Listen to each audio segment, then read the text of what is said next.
Most riders think that skill comes from throttle control, clutch control, front braking, rear braking, body position, eye discipline, or even riding more miles. That is wrong. The one skill that most riders don't work on, and that is critical to riding well, is reflexes. It's that one skill when your front tire gets knocked off of a rock or your rear end steps around, that if you don't react fast, you're on the ground. Fast reflexes don't just keep you safer, they let you ride more challenging terrain, ride at faster speeds, have more control, and less panic. And when things start to go wrong, they're the difference between surviving challenging situations and getting through it without a second thought. There's big rocks in that hole. And here's the part that most riders miss. You don't build faster reflexes by riding more miles. You build faster reflexes by training your brain and working on training reactions on and off of the bike. I'm breaking down the most underrated riding skill by giving you practical tips on how you can improve your reflexes so that you can ride faster, smarter, harder, on more technical terrain safely with confidence. Now let's get into it.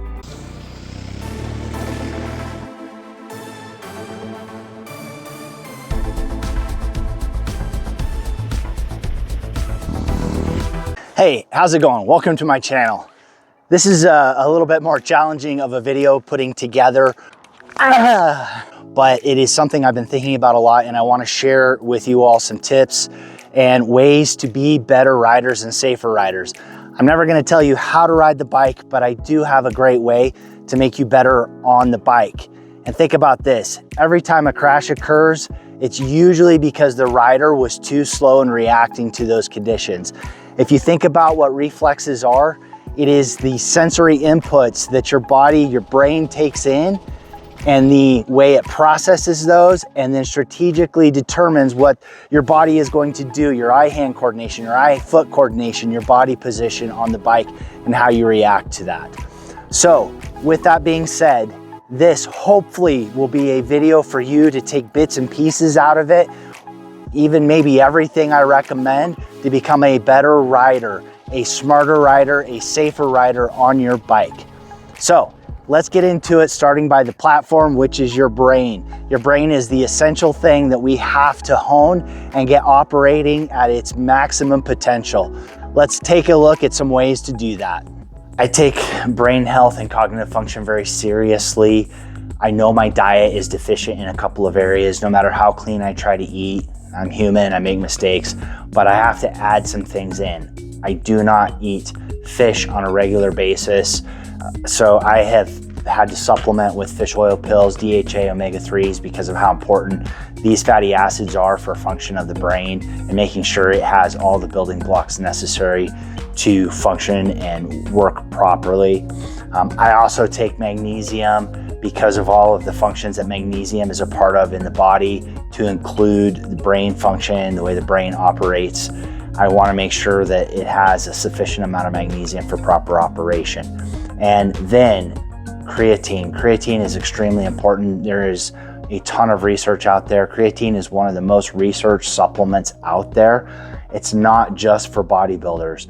If you look at the most recent research that's coming out, it is recommended that 10 milligrams a day will not only be sufficient for muscle energy and what your muscles are going to take up, but it helps with cognitive processing. It builds those essential building blocks for your brain that your brain needs for cognitive processing. So I make sure I take creatine, especially when I'm traveling and I'm gonna have high mental stress days, which is usually on the bike.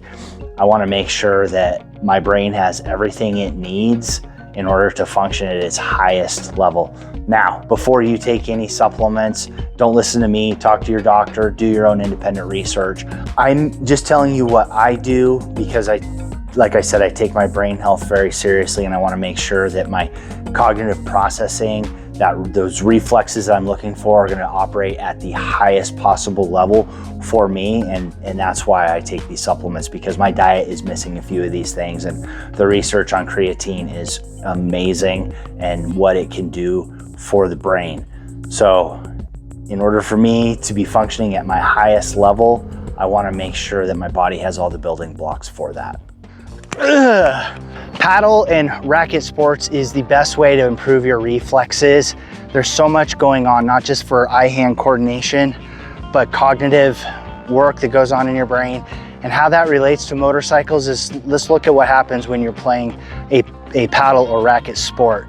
Is your brain is doing a lot of mathematical calculations as the ball is going back and forth, and you're having to look to see where to put your hand to hit it back and move your body on the court. That's very similar to riding.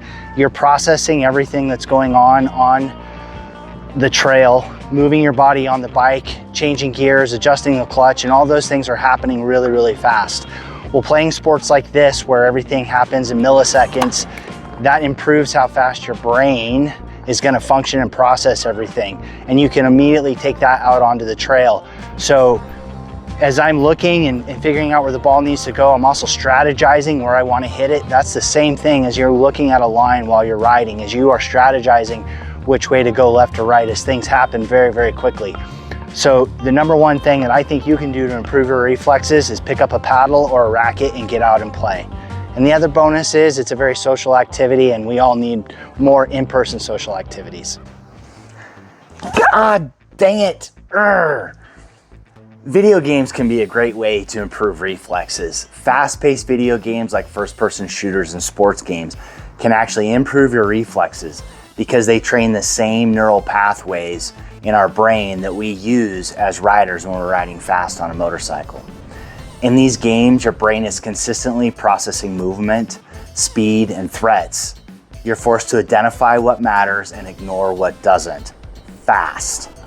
This improves sensory process and visual reaction time. Yeah! Video games build eye-hand coordination. Every action requires precise timing, and even small delays lead to immediate failure. Over time, the brain gets faster at turning visual input into physical response. Just as important, these games train decision-making under pressure. You don't have time to overthink. You evaluate, commit, and act. That's exactly how riding is. When things change on the trail, your front tire begins to wash out, you lose traction on your rear tire. It's those quick reactions that we need to train. Finally, games improve anticipation and pattern recognition. You start predicting what's about to happen before it does, which is how experienced riders read terrain and react early. Video games don't replace riding, but they're a low-risk way to train your brain to process information, make decisions, and react instantly. And on a motorcycle, that speed of reaction matters. Now, if you're needing an excuse to play some video games, tell your spouse or your partner or whoever you're with, it's so that you can be a safer rider. One of the easiest steps to making sure your brain is on that pathway to peak performance is likely going to be one of the least popular of all of you out there. And it is something that I weighed going back and forth and made the decision that my performance on the motorcycle was more important than any amount of immediate pleasure I would get out of drinking alcohol. Now, most of you know that when you're drinking and you have a blood alcohol content, that your senses are dulled, your reflexes are going to be slower. But what you may not understand or know is that even after the alcohol has left your blood, the effects of it can last 24 to 48 hours, meaning after a night of drinking, that next day, even that entire day, your reflexes are going to be slowed down. The effects of the alcohol are going to continue. So really what I think and what my recommendation is give up alcohol at least while you're riding. And that means those evening beers. That means when you stop in to grab lunch, you just don't do it because it will slow your reflexes down and you will not be riding at your peak performance. Again, I know this isn't going to be very popular, but if you want to ride at the highest level possible, this is the first step. And got to get rid of that one too.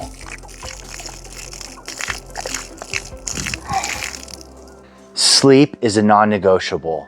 That's when your brain recovers, clears out all the waste, and locks in your motor skills. Even one bad night slows your reaction time and decision making. If you're tired, you don't react, you hesitate. And hesitation is what gets riders in trouble. I just realized in the editing process that I told you that I prioritize my sleep, but I don't tell you what I do.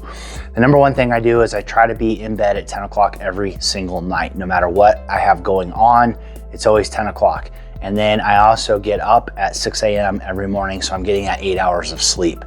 I am really, really strict about that. When I am traveling on the bike, I might go to bed get in my tent around 7 or 8 o'clock at night, and I will typically fall asleep pretty quickly, and I'll get up around 6 to 6:30 the next morning. So I'm going from 8 hours of sleep to 10 hours of sleep, and I typically need that because of the mental load of being aware and staying engaged in the ride all day. So when I say it's important, it is incredibly important. So getting on a routine of going to bed at the same time and getting up at the same time is incredibly important. And the other thing that I do is I keep my room as dark as possible. So yes, sleep is important to me, and those are the things that I do.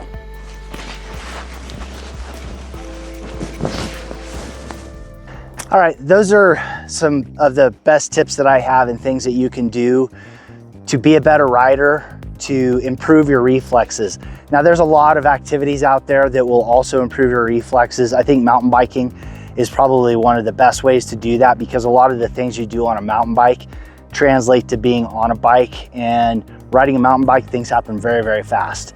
And I want to add that, doing martial arts, anywhere that takes strategy, reflex, seeing what's happening, processing that, and reacting is fantastic. I would even say dancing, if you like to go dancing, like structured dancing, skiing, snowboarding, any activities like that make your body have to move, and for you to react to what's happening will improve your reflexes. So it's not all about being on the bike, and when it's winter time and the snow is flying and you can't get out on the bike, you can still continue to train your reflexes. Now, one of the ways you'll know that this perishable skill has declined is when you get back on the bike in the spring and everything feels just a little awkward.